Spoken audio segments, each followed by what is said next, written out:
नमस्कार, मैं पूजा गौर सावधान इंडिया फाइट्स बैक में आप सबका स्वागत करती हूँ। खाते पीते इस घर परिवार में हाल ही में 2 जुड़वा बच्चियां पैदा हुई थी। जाहिर है कि बच्चा किसी भी परिवार की खुशी होता है। फिर यहाँ कोई क्यों इन मासूमों की जान लेना चाहता था? क्या ये कोई बाहर का आदमी था या घर का ही कोई अपना? जो भी हो, लेकिन दूध पीते बच्चों से किसी की क्या दुश्मनी हो सकती है? हम जिसकी कल्पना भी नहीं कर सकते, ऐसा अपराध यहाँ होने जा रहा था। आखिर क्यों कोई इस हैवानियत तक उतर आया था? इन सारे सवालों के जवाब जानने के लिए आइए चलते हैं कुछ समय पहले।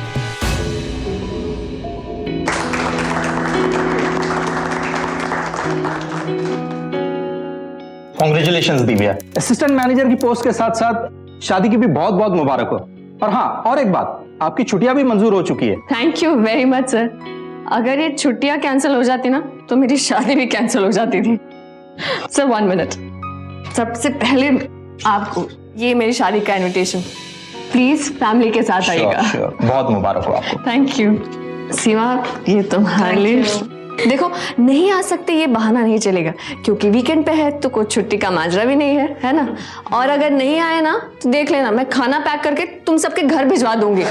मेरी शादी का खाना वेस्ट नहीं होना चाहिए, दैट्स वेरी क्लियर। ये पहना दे। आओ धीरे। तुम क्या देख रहे हो? चूड़ियां पहनाओ ना। सुनो छाया, ये चूड़ियां मेरी ड्रेस के साथ अच्छी तो लग रही है ना? हाँ दीदी, ये आपके ड्रेस के साथ बहुत अच्छी लग रही है। पापा, कैसी लग रही हूँ मैं? बहुत प्यारी लग रही है मेरी बच्ची। सब भगवान की दुआ है। जैसा सोचा था उससे भी अच्छा लड़का मिला है। मुझे बहुत टेंशन थी तुम्हारी क्वालिफिकेशन का, कोई लड़का मिलेगा या नहीं। बड़े वकीलों के नामी गिरामी खानदान से रिश्ता जुड़ा है मेरी बेटी का। अब बस कीजिए, बच्चों को तैयार भी होने दीजिए, बारात किसी भी वक्त आती होगी। अच्छे से तैयार करना, मेरी बेटी को एकदम राजकुमारी लगनी चाहिए, है ना?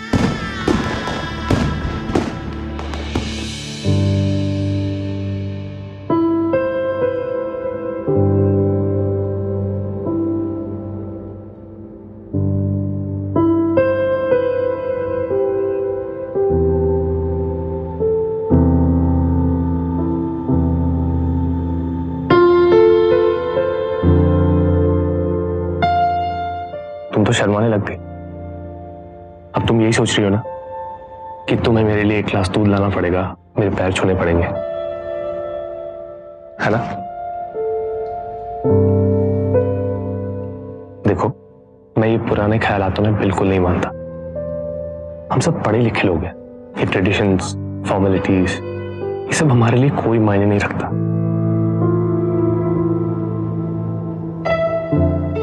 तुम समझ रही हो ना?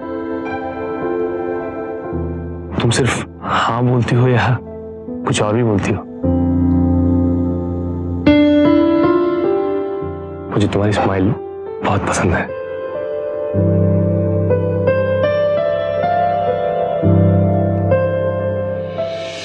एक ट्रेडिशनल परिवार के लिए इससे अच्छा क्या हो सकता है कि उनकी बेटी को एक अच्छा पति और ससुराल मिले। दिव्या के माँ बाप संतुष्ट थे, दिव्या भी खुश थी, क्योंकि उसे इतना समझदार और पढ़ा लिखा घर जो मिला था। लेकिन क्या वाकई में सब कुछ सही था जैसा दिख रहा था? दिव्या के साथ क्या होने वाला था इस घर में? दिव्या जैसे सपनों में चल रही थी। उसे इस बात का अंदेशा तक नहीं था कि फूलों की इस चादर के नीचे कांटे भी बिछे हो सकते हैं।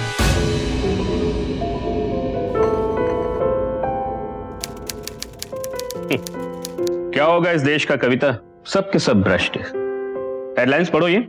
गांव में महिला पे अत्याचार, मासूम पे बलात्कार, गार्डन से एक छोटी सी बच्ची का किडनैप। समाज में महिला का सम्मान नहीं है तो देश तरक्की कैसे करेगा? तो महिला मुक्ति मोर्चे वाले कुछ करते क्यों नहीं? आवाज क्यों नहीं उठाते हो?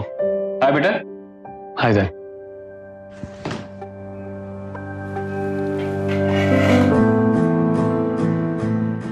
हाउ वाज योर डे बेटा? ओके था माँ। आपको तो पता ही है कि ये क्लाइंट्स कैसे होते हैं। ठीक है, तुम बस अपने करियर पर फोकस करो। ये पैसे वैसे की चिंता तुम मत करो। और वैसे भी तुम्हारी बीवी का जॉब तो अच्छा खासा है, उसका अच्छा चल रहा है, तुम्हारा भी अच्छा हो जाएगा। लता भाई, तुम्हारी बच्ची कैसी है, पढ़ाई कैसी चल रही है उसकी? अच्छा चल रहा है साहब। पिछली बार आपने जो फीस के पैसे दिए थे उससे काफी मदद मिली। मदद कैसी, इंसान ही तो इंसान के काम आते हैं। हाँ साहब। वकील बनाना है उसे, आखिर बेटी तो खानदान की शान होती है लता भाई। हाँ हाय पापा जी। हाय स्वीटहार्ट। अरे हाय मम्मी जी। हेलो बेटा। अरे आज आप ऑफिस से जल्दी आ गए? हाँ, वो थोड़ा वर्कलोड कम था आज। मम्मी जी ये लीजिए चेक।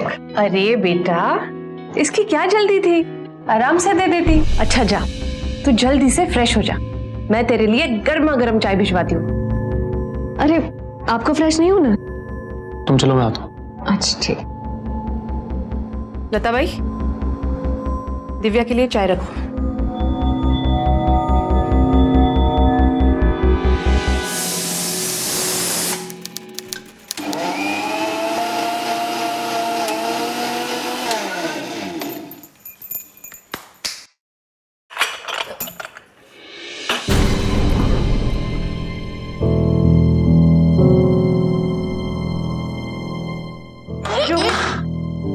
आपसे बात में बात करती। हाँ जी बहू, क्या हुआ बच्चे? कुछ नहीं मम्मी जी, पिछले 2-3 दिनों से जी घबरा रहा है और जरा चक्कर से आ रहे हैं। अरे पागल, ये तो खुशखबरी है। लगता है मैं दादी बनने वाली हूँ। ऊपर वाले ने मेरी सुन ली और अभी जाकर मैं सबको खबर करती हूँ।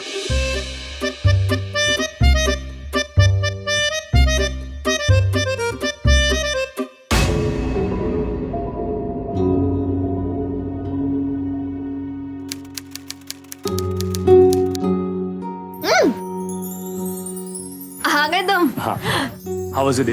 Very good. अच्छा सुनो, हाँ। अगर तुम्हें कुछ भी चाहिए होगा ना, मुझे बोल दो, शर्माना मत। ओके? बिल्कुल तुम्हें बोलूंगी। और तुमने ऑफिस में लीव ले ली? हाँ, मैंने छुट्टी के लिए अप्लाई कर दिया है, वो मंजूर हो जाएगी। Fantastic.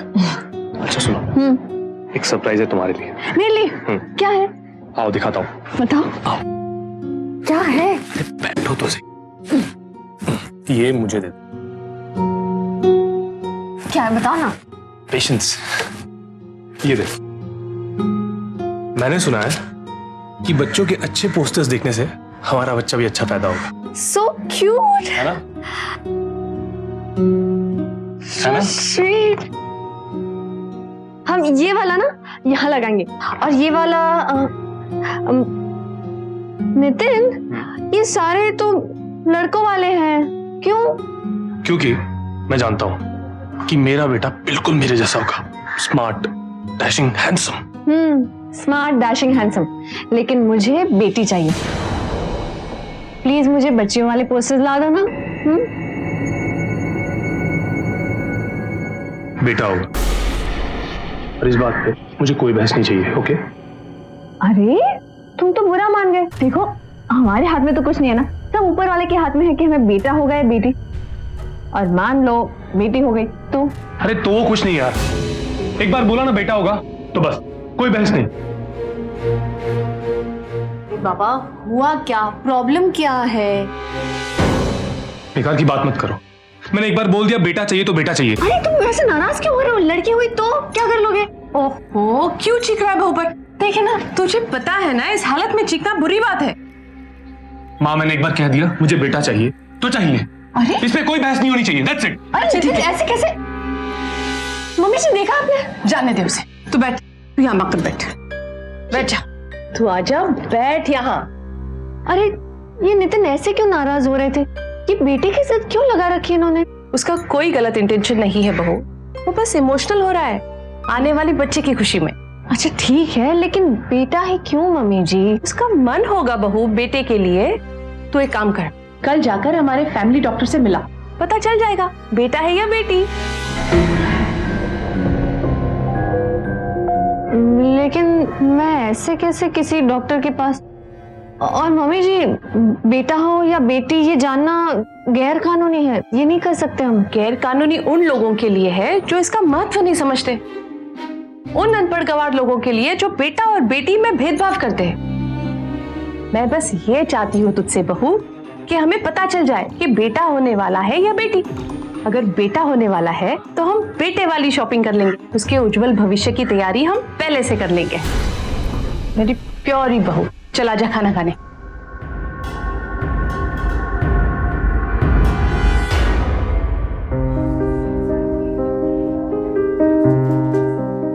Divya, Divya, I am sorry. I know मैंने उस दिन, प्लीज मुझे गलत मत समझना। मॉम ने मुझे समझाया एंड देन आई रियलाइज्ड कि मैं हूं ना तुम्हारे साथ हमेशा। Thank you. Excuse me, Divya Munkar, या कम। आओ। दिव्या, दिव्या चलो, इसे रखो, चलो मेरे साथ। अरे कहाँ? अरे मेरे साथ हॉस्पिटल चलो। अरे रुको तो सही, कहाँ जाना है बाबा? हॉस्पिटल, हॉस्पिटल जाना है, चलो। अरे रुको तो सही, क्यों हॉस्पिटल जाना है? जानना चाहती हूँ? ये देखो रिपोर्ट। क्या है? एक नहीं दो बच्चियां हैं। मेरे साथ चलो, अबॉर्शन करना पड़ेगा। हाँ? क्या? चलो, अबॉर्शन करना पड़ेगा। क्या? पागल हो गए तुम? क्या बोल रहे हो? हमें लड़की होने वाली और अबॉर्शन? ये अबॉर्शन का क्या लगा रखा है तुमने? तुम्हें जरा भी इंसानियत बची है क्या? और मेरे साथ चलो, चलो हॉस्पिटल। नहीं नितिन, मैं नहीं आ रही हूँ हॉस्पिटल। क्यों तुम ऐसा कर रहे हो? नितिन, क्यों चिल्ला रहे हो वो ऊपर? क्या बात है? माँ ये देखो रिपोर्ट्स, एक नहीं दो बच्चियां हैं। यहाँ तो एक से प्रॉब्लम थी और यहाँ दो है। मुझसे ये सब नहीं होगा, अबॉर्शन करना पड़ेगा। ठीक है, जो है उसमें खुश रहो। अगर भगवान जी यही चाहते हैं तो यही सही। आप ये क्या बोल रही हैं? और सबसे पहली बात, इसके साथ बदतमीजी नहीं चलेगी। इस हालत में इसने खुश रहना चाहिए। ये बेचारी तो ऐसे ही परेशान। देखिए, आपको जो करना है करिए, मुझसे ये सब नहीं होगा। नितिन, मम्मी जी देखिए ना, वो अबॉर्शन करवाने की बात कर रहे हैं। कोई नहीं बेटे, ऐसा कुछ नहीं होगा। मैं हूं ना तेरे साथ, मैं अभी समझाती हूँ उसे। हाँ प्लीज। नितिन, बच्चे के जन्म से पहले उसका सेक्स डिटर्मिनेशन यानी कि गर्भजल परीक्षण एक संगीन जुर्म है। ऐसा करने वाले पेरेंट्स और डॉक्टर दोनों को 3 से 5 साल तक की सजा होती है। लोग अगर बेटी नहीं चाहते तो इसकी कई वजह हैं। एक तो ये कि पुरानी मान्यताओं के मुताबिक भारतीय समाज में बेटे को ही वंश चलाने वाला माना जाता है, और दूसरा कारण पैसे से जुड़ा है। दहेज प्रथा के चलते आज कई लोग बेटी को जन्म देने से डरते हैं, और कुछ लोग ये सोचकर कि बेटा बुढ़ापे में कमा कर खिलाएगा। लेकिन असल में ये सारे कारण दकियानूसी हैं, क्योंकि आज बेटियां घर का नाम भी रोशन कर रही हैं और परिवार की देखभाल भी। लेकिन अफसोस, ये सब कुछ जानकर भी आज कई बेटियों को जन्म से पहले ही मार दिया जाता है, और इसमें अशिक्षित नहीं बल्कि पढ़े लिखे परिवार भी बड़ी संख्या में शामिल हैं। दिव्या के पति ने गैर कानूनी तरीके से पता लगा लिया था कि दिव्या जुड़वा बेटियों की मां बनने वाली है, और अब वो उन्हें अबॉर्ट करा देना चाहता था। इससे दिव्या की जान को गंभीर खतरा था। दिव्या की सास, जो कि एक सोशल वर्कर थी, अपनी बहू का साथ दे रही थी। लेकिन क्या दिव्या की बेटियां इस दुनिया में आ पाएंगी?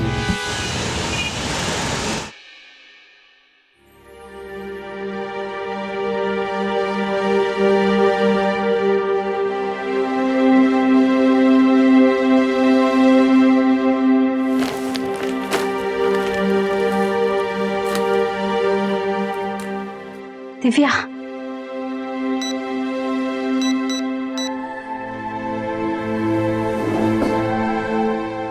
हेलो दिव्या, कैसी हो बेटा? मैं अच्छी हूँ, बोलिए। क्या बात है, तू कुछ छुपा रही है क्या मुझसे? नहीं मामा, कुछ नहीं, बस ऐसे ही। मुझे ऐसा लग रहा है कि तू कुछ छुपा रही है मुझसे। आज ना सोनोग्राफी की रिपोर्ट्स आई थी, उसमें आया है कि मुझे लड़की होने वाली है, और वो भी जुड़वा।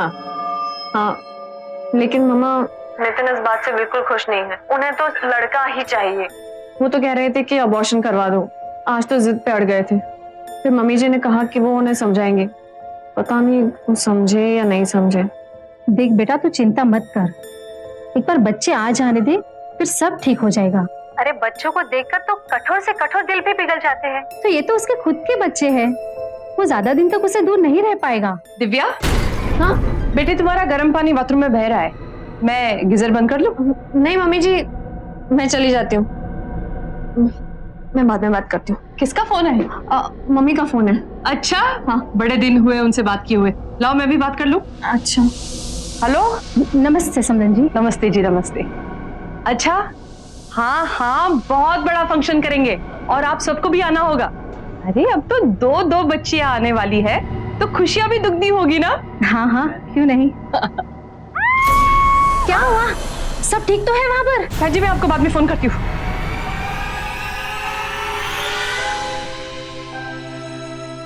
सब मेरी गलती है। इस हालत में बाथरूम से फिसल कर गिर गई। ऐसा नहीं होना चाहिए था। अब अपने आप को क्यों दोष दे रही हूँ? डॉक्टर, डॉक्टर क्या हुआ? दिव्या तो ठीक है ना? हाँ, दिव्या बिल्कुल ठीक है। बच्ची, हमने कुछ टेस्ट करे हैं, भगवान की दुआ से बच्ची भी अब ठीक है। Excuse me. माँ माँ माँ माँ, आपने तो कहा था कि आप सब संभाल लेंगी। क्या हुआ? कुछ नहीं। डॉक्टर ने तो कहा कि बच्चे सेफ है।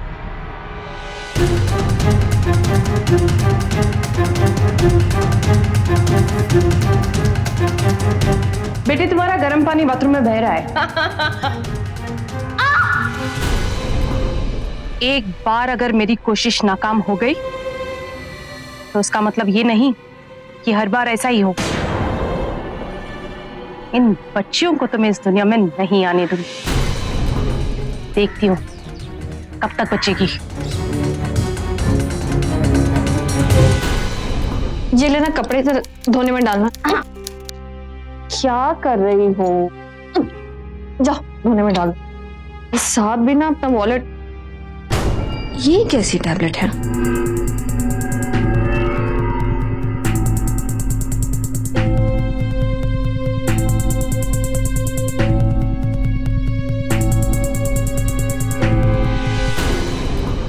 दिव्या,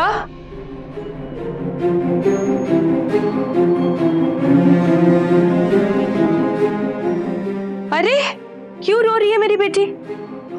कुछ नहीं मम्मी जी। ऐसे कैसे कुछ नहीं?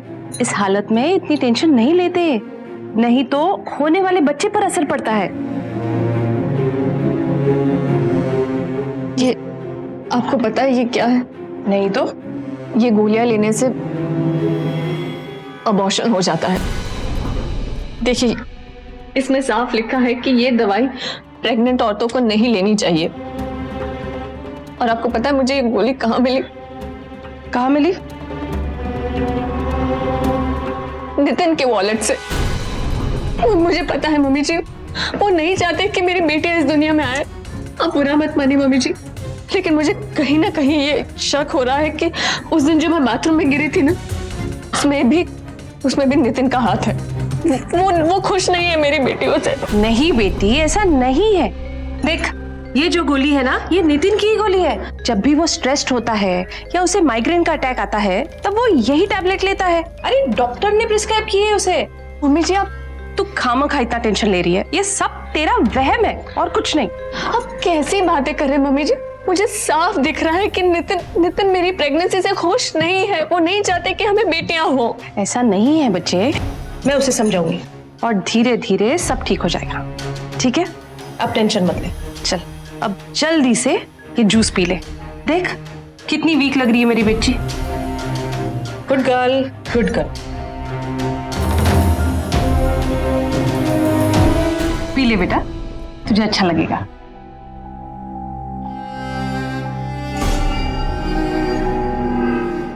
ये शक्कर ज्यादा है? कोई बात नहीं, पी ले इसे। पी ले बेटा।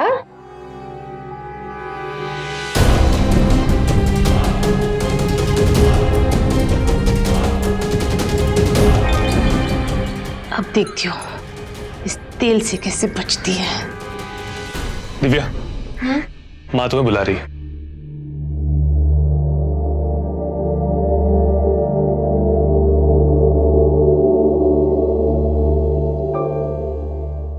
ये नितिन की कहीं कोई नई चाल तो नहीं मुझे चोट पहुंचाने की?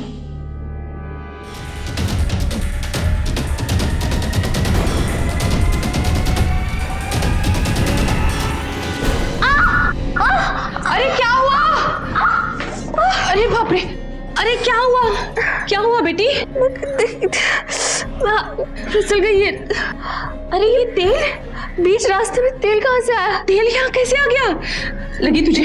नितिन, माँ ये ना जरूर नितिन का क्या करा है। मैं आपको उसी दिन कह रही थी कि नितिन नहीं चाहते कि मेरी बच्चियां इस दुनिया में आए, इसलिए उन्होंने ये सब किया है। अरे नहीं मेरे बच्चे, ऐसा कुछ नहीं है। मैंने तो आप बताइए कि बीच रास्ते में तेल कैसे गिरा होगा? देख, जरूर तेरे पापा जी है ना, यहाँ से पूजा की सामग्री लेकर गुजरे होंगे और थाल में रखी डिबिया तेल की गिर गई होगी। नितिन ना इस बात से बिल्कुल खुश नहीं है कि हमें बच्चियां होने वाली, इसलिए ये सारा उसी का क्या करा है। वो नहीं चाहते कि मेरे बच्चे इस दुनिया में आए। खामखा परेशान हो रही है, चला जा, मैं तुझे उठा कर ले चलती हूँ। चला जा, आजा, आराम से, एकदम फिर से नहीं फिसलना। हाँ, आराम से, एकदम आराम से जाओ और लेट जा अपने रूम में।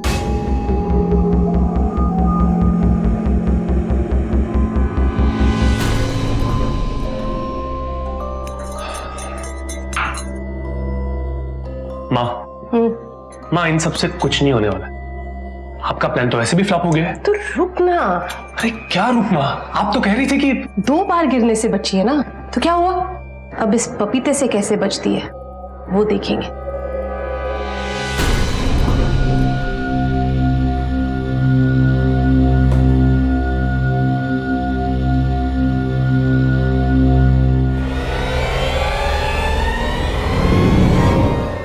पपीते के छिलके? कच्चा पपीता कौन खा रहा है घर में?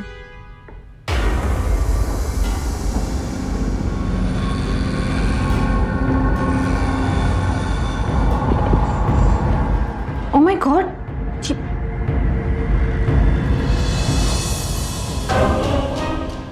ओह माय गॉड, कहीं ये मिल्कशेक में भी तो नहीं? ओह माय गॉड, अब समझ में आया कि ये मिल्कशेक पपीते जैसा क्यों टेस्ट कर रहा था। लेकिन मम्मी जी,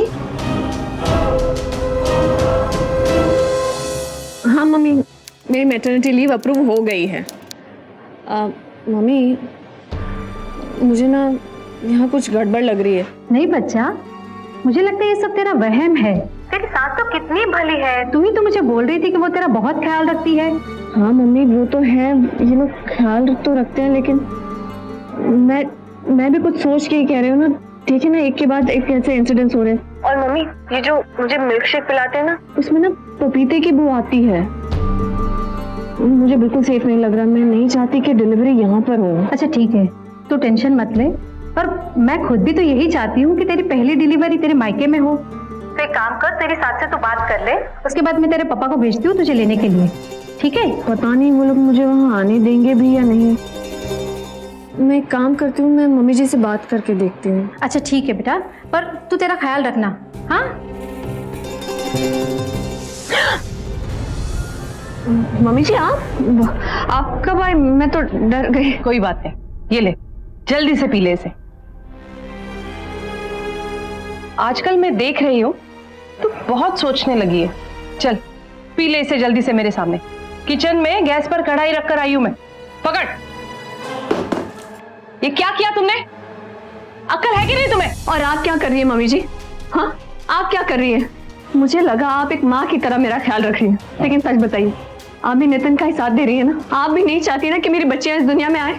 ये आप मुझे इतने दिनों से पपीते का जूस पिला रही हैं, है ना? इस परिवार को एक वारिस की जरूरत है। कौन ले जाएगा परिवार को आगे? एक बेटा। अब इतनी सी बात भी तेरे समझ में नहीं आती तो हम क्या करें? हम भी तो मजबूर हैं। और अच्छा ही हुआ जो तुझे सब पता चल गया। और अब तो तू कुछ कर भी नहीं पाएगी। पपीते ने तो अपना असर दिखाना शुरू कर दिया होगा। ऐसे ही इतने सारे मिल्क शेक्स इतने प्यार से नहीं पिलाए मैंने तुझे। कितने निर्दयी लोग हो आप सब। मुझे नहीं रहना यहाँ पे। मैं अपनी मम्मी से कह ही रही थी कि मुझे यहाँ बिल्कुल सेफ नहीं लग रहा है, मुझे बहुत डर लग रहा है। आप लोग सच में इंसान नहीं हो, बहुत बुरे हो। आप लोग को नहीं चाहिए ना ये बच्चियां। मुझे नहीं रहना यहाँ पे। कहाँ जाएगी? मैं अपनी मम्मी के पास जाऊंगी। मुझे नहीं रहना है यहाँ पे। नितिन, नितिन देखो, मुझे तुमसे कोई बहस नहीं करनी, कोई आर्गुमेंट नहीं करनी। मुझे जाने दो। कहाँ जा रही है? मुझे अपनी मम्मी के पास जाने दो, मुझे अपने घर जाने दो। नितिन मोबाइल छीनो इसका। मोबाइल लो ना। मम्मी जी मोबाइल क्या कर रहे हैं? मोबाइल देख। नितिन, अरे नितिन क्या कर रहे हो तुम? ससुराल में उसके पति के उसकी बेटियों के खिलाफ होने के बाद दिव्या का सबसे बड़ा सहारा था उसकी सास, लेकिन वही उसकी सबसे बड़ी दुश्मन निकली। पहले तो उसने सहानुभूति और समझदारी का नाटक किया, लेकिन अब उसका घिनौना चेहरा सबके सामने आ चुका था। लेकिन सब कुछ जानकर भी दिव्या कुछ कर नहीं पा रही थी। उसे इस घर में कैद कर दिया गया था। अब जाकर उसके साथ बार बार होने वाले हादसों की असली वजह सामने आई थी। वो हादसे नहीं, बल्कि उसकी बच्चियों को जन्म से पहले मारने यानी कि उसका मिसकैरेज कराने की घिनौनी चालें थी। अब देखना यह था कि वो लोग जिन्हें किसी भी कीमत पर बेटा चाहिए था, अब और किस हद तक गिरने वाले थे।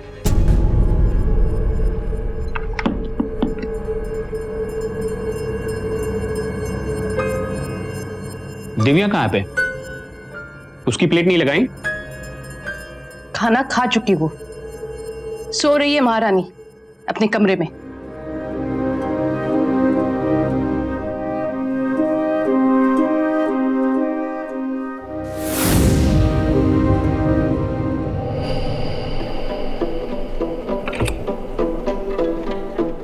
दिव्या बेटा, ये क्या हालत बना रखी तुमने?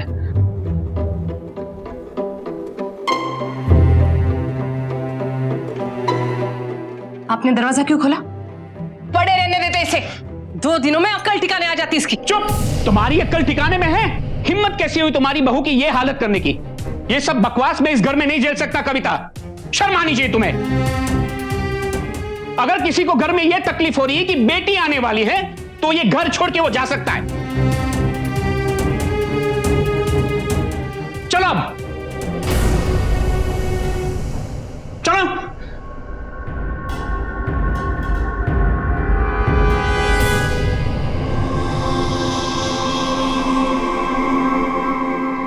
प्रेस कॉन्फ्रेंस के लिए मुझे महिला समिति के बड़े बड़े बैनर्स चाहिए। मम्मी जी, और वहां पर हर न्यूज चैनल, हर न्यूज़पेपर का जर्नलिस्ट मम्मी मौजूद जी। चाहिए। ठीक है, याद रहेगा। और बाकी सारी लिस्ट एक बार चेक कर लेना। मम्मी जी, 1 सेकेंड होल्ड करना। मम्मी जी प्लीज मुझे हॉस्पिटल ले चलिए। I'll call you back। मुझे हॉस्पिटल ले चलिए, मुझे कॉन्ट्रैक्शंस हो रहे हैं। ऐसे कैसे हो सकता है? अरे अभी तो सिर्फ 7.5 महीने ही तो हुए। लगता है पपीते का असर है। नितिन सुनिए, नितिन काम छोड़िए, प्लीज मुझे हॉस्पिटल लेके चलिए। I think it's time. इतनी जल्दी बच्चा नहीं हो सकता। ओ कम ऑन, इट्स नॉर्मल। इस वक्त ऐसा ही होता है। थोड़ा दर्द बर्दाश्त कर। मैं भी इस दर्द से गुजरी हूँ। और वैसे भी पिछले महीने ही तो सोनोग्राफी कराई थी ना, तब तो सब ठीक था। यहाँ तो किसी को कुछ पड़ी नहीं है। सब मेरी बच्चियों के दुश्मन है। डैडी जी होते तो मुझे तुरंत हॉस्पिटल लेके जाते। कोई चाहता ही नहीं कि मेरी बच्ची इस दुनिया में आए, इसलिए कभी कोई रास्ते में तेल उलेट देता है तो कोई पपीते का मिल्क शेक पिला देता है। अफसोस तो इस बात का है कि आप लोगों की बीमारी समझने में इतना वक्त क्यों लग गया। क्या है, क्यों चिल्ला रहे हो? Shut up, okay? Just shut up. मुझे क्यों मार रहे हो? समझ गई ना मैं कि आप लोग मुझे हॉस्पिटल नहीं लेके जाना चाहते, और माँ मेरा शक यकीन में बदल गया है कि आप लोग मेरी बच्चियों को मार डालना चाहते हो। और आप बड़ा एनजीओ चलाती है ना, महिलाओं की सेवा करते हैं ना। अरे आप ही औरतों की सबसे बड़ी दुश्मन है। और ये हिम्मत कैसे हुई मेरी माँ से इस तरह बकवास करने की? और तुम जो मेरे साथ चालू कर रहे हो ये क्या सही है? Just get lost. Get lost right now. अभी क्या भी निकले? Just get lost. ये क्या तरीका है नितिन? क्या कर? Get lost from here. Nitin, Just get lost. Nitin ये क्या तरीका है? नितिन ये क्या तरीका है?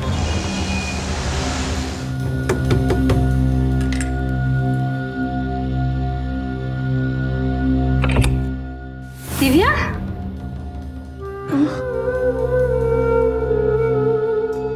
अरे दिव्या, क्या हुआ बेटा? अरे सुनिए, जल्दी आइए। क्यों चिल्ला रही हो? अरे दिव्या, डॉक्टर को बुलाइए जरा। अरे दिव्या, क्या हुआ बेटा? दिव्या, बेटा बेटा, क्या हुआ बेटा? बच्चा, मैं डॉक्टर बुलाता हूँ। दिव्या, आंखें खोल बेटा, आंखें खोल। क्या हुआ तुझे? बोलना।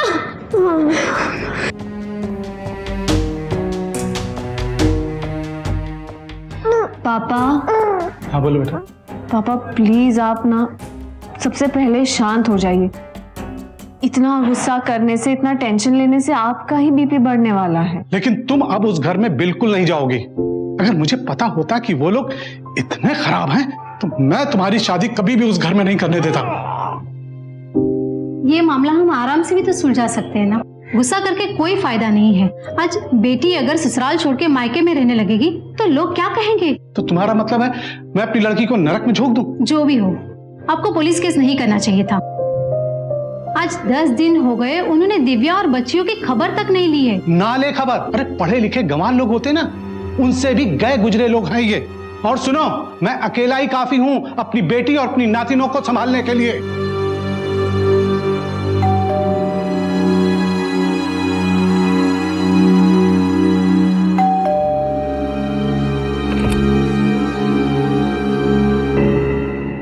नमस्ते समझी जी।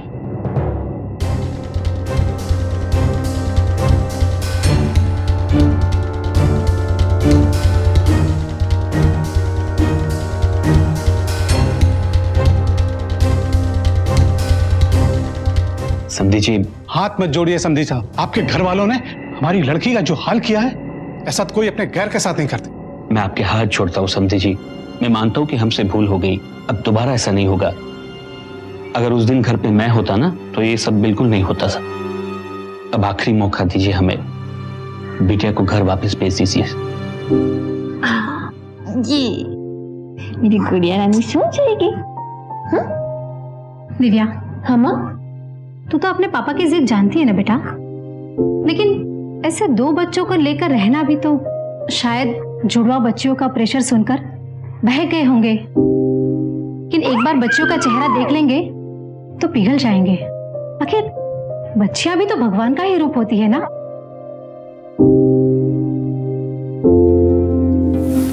दिव्या के पिता ने उसे बचा लिया था और बिना देर किए पुलिस स्टेशन में रिपोर्ट भी दर्ज कर दी थी। लेकिन दिव्या का पति वकील था। वो जानता था कि फिलहाल बचने का तरीका सिर्फ एक ही था कि दिव्या को मनाकर किसी तरह से घर वापस लाया जाए। जैसा कि हमारे समाज में अक्सर देखने में आता है कि लोग अपनी बेटी को किसी भी हाल में ससुराल वापस भेजने को ही सही समझते हैं, दिव्या की मां ने भी उसे उसके ससुराल वापस भेज दिया, ये जानकर भी कि वहां उसकी बेटी और बच्चियों की हत्या की कोशिश की गई थी। अपने पति के घर वापस आकर अब दिव्या के साथ क्या होने वाला था? क्या दिव्या की सास और पति का मन सचमुच पिघला था या ये सब सिर्फ एक नाटक था? खतरा अब भी वही था।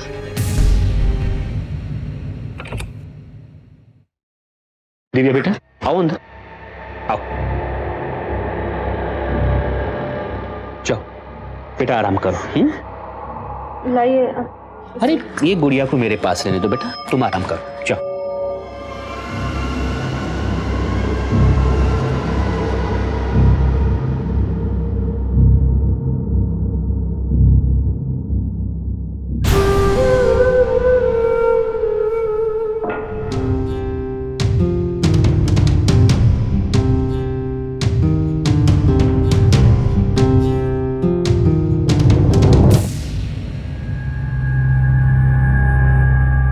मैं बैंक जा रही हूँ कुछ काम से, 1 घंटे में लौट आऊंगी। मैं जल्द से जल्द आने की कोशिश करूंगी।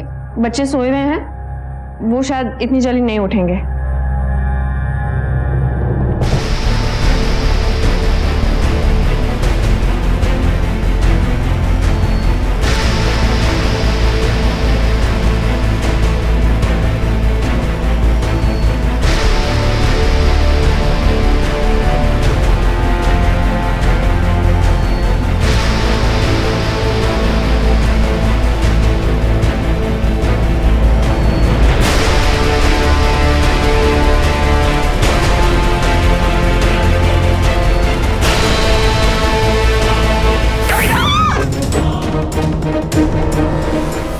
डैड तो फिर क्या करे?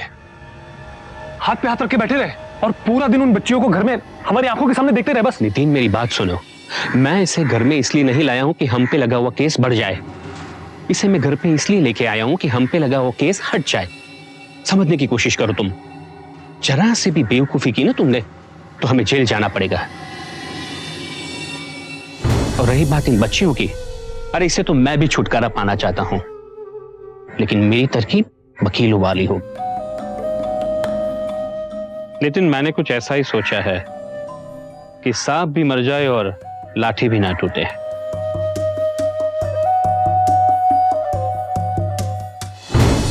तो ये था दिव्या के ससुर का घिनौना सच।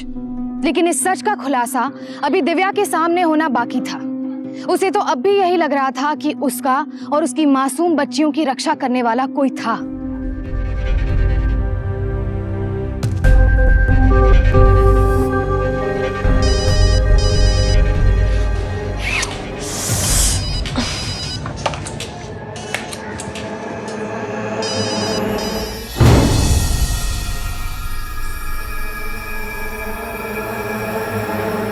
आज देखता हूं कि बच्चियां कैसे बचती है।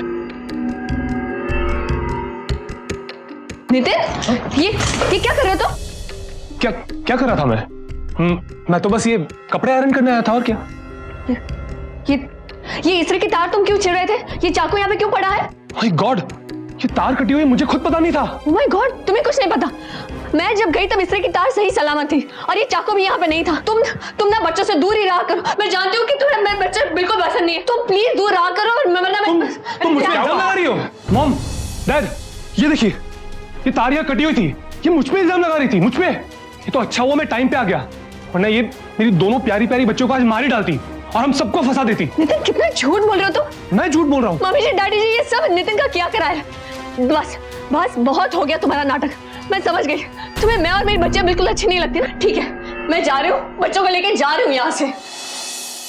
अब मैं समझा कि ये लड़की कमरे से बाहर क्यों गई, ताकि सारा इल्जाम नितिन पे आ जाए और तुम इन बच्चों से छुटकारा पा सको। Correct dad, correct. नहीं डैडी जी, आप गलत समझ रहे हैं। तो फिर क्यों बाहर गई थी रूम से ऐसी हालत में बच्चों को छोड़कर?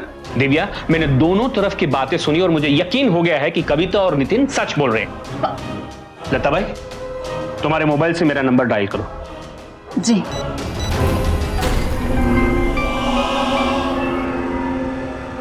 प्रूफ दिव्या, लता भाई को लगा कि तुम उसे नुकसान पहुंचाने वाले हो, घबराकर उसने हमें फोन किया। हम लोग गार्डन में थे, यहाँ दौड़े दौड़े आए और तुम्हें रंगे हाथ पकड़ लिया। दिव्या, रंगे हाथ, सबूत है मेरे पास। लता भाई बताओ, उस दिन क्या हुआ था, सुनाओ इसे। उस दिन जब आप सब लोग घर से बाहर गए थे ना, तो इसने गरम तेल की कढ़ाई ली और बच्चों के ऊपर डालने वाली थी कि मैंने देख लिया इसे। ऐसी डायन को हमारे घर में बिल्कुल जगह नहीं मिलनी चाहिए। नाम खराब कर देगी हमारे खानदान का। ये क्या झूठ क्या बोल रही है? कविता, एक मिनट। मिस्टर शेट्टी ने आपकी बेटी पे इल्जाम लगाया है कि वो उनको झूठे केस में बेमतलब फंसाने की साजिश रच रही थी, जबकि वो खुद 2 बार अपनी बेटियों को मारने का प्लान कर चुकी है। ये सब क्या कह रहे हैं? मेरी बेटी ऐसा नहीं कर सकती। अब केस दर्ज हो चुका है, जो भी फैसला होगा अदालत में होगा। बेहतर इसी में है कि आप अपने लिए एक वकील कर लीजिए। पर ये यहाँ पुलिस स्टेशन में कैसे रहेगी? देखिए, इसकी जमानत हो जाएगी क्योंकि इनके छोटे बच्चे हैं, पर ये शहर छोड़ के नहीं जा सकती। मैंने तो पहले ही कहा था कि उस गंदी फैमिली में अपनी बेटी के लिए कोई जगह नहीं निकली। क्या नतीजा निकला? मम्मी जी, डैडी जी, मैं आप लोगों से माफी मांगने आई हूँ। तुम्हारे और तुम्हारे दोनों बच्चों के लिए ये घर में कोई जगह नहीं है और ना ही इन बच्चों को हमारा नाम मिलेगा। Get out from here. पहले ही समझ गई होती कि इस घर में बेटियों के लिए कोई जगह नहीं है, तो आज ये नौबत नहीं आती। तो तू क्या समझती है, कानून और पुलिस की धमकी से मैं डर जाऊंगा? वकील हूं मैं दिव्या, भूल गई तुम? कानून से खेलना मेरा पेशा है। फंसा दिया ना तुझे तेरी ही चाल में। अरे इसे ले जाओ यार, ले जाओ। डैड, अब तो लगता है कि इसे सुनाई देना भी बंद हो गया है। सुना नहीं तूने? दरवाजा वहां है, जस्ट गेट लॉस्ट। खुद जाएगी या धक्के मार के बाहर निकालूं? Just get lost from here, just get lost.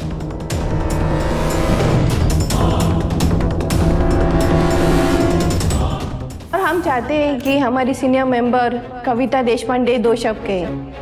नमस्ते दोस्तों, मेरा ये मानना है कि औरत ही शक्ति है, और इसीलिए मैं चाहती हूँ कि हम सब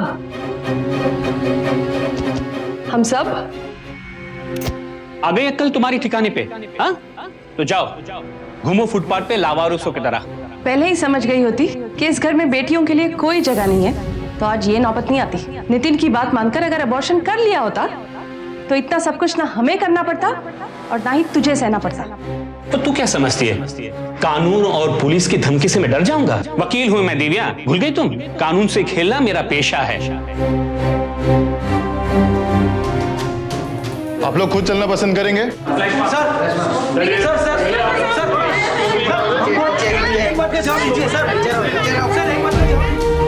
दिव्या के पति नितिन ने उसे डिवोर्स देना चाहा, लेकिन दिव्या ने ना सिर्फ उसका डिवोर्स पिटीशन खारिज किया, बल्कि उसके और अपने सास ससुर के खिलाफ pre conception and pre natal diagnostic techniques act के तहत केस फाइल किया गया। सबूतों के आधार पर अदालत में दिव्या की जीत हुई और पेशे से वकील नितिन और उसके पिता के कोई दाव पेच यहाँ काम नहीं आए। दिव्या के सास ससुर और नितिन तीनों भ्रूण हत्या यानी कि फीमेल फीटिसाइड के दोषी पाए गए। आईपीसी की सेक्शन 307 के तहत दिव्या को जान से मारने की कोशिश के लिए, सेक्शन 120 बी के तहत क्रिमिनल कॉन्स्पिरेसी करने के लिए और सेक्शन 343 और 344 के तहत घर में जबरन कैद करके रखने के जुर्म में तीनों को सजा सुनाई गई। साथ ही जिस डॉक्टर ने दिव्या का टेस्ट किया था उसे भी पीसीपीएनडीटी एक्ट के सेक्शन 23 के तहत 5 साल की जेल हुई। दिव्या के माँ बाप ने उसे अपने पैरों पर खड़ा होना सिखाया था और यही फिर उसका सहारा बना। आज दिव्या एक सोशल वर्कर है और लिंग के आधार पर होने वाले भेदभाव के खिलाफ अभियान चलाती है। अपनी दोनों बेटियों को भी वो अपने बल पर अच्छी परवरिश दे रही है। एक ही घर में छुपे इतने सारे दुश्मनों का सामना करने की दिव्या की हिम्मत को सावधान इंडिया सलाम करता है। अपनी बेटियों को आत्मनिर्भर बनाकर और उन्हें अपने हक के लिए लड़ना सिखाकर ही हम उनकी रक्षा कर सकते हैं। तो सावधान रहिए घर और रिश्तों में छुपे ऐसे दुश्मनों से। फिर होगी आपसे मुलाकात जुर्म से जंग की सच्ची घटना के साथ। तो सावधान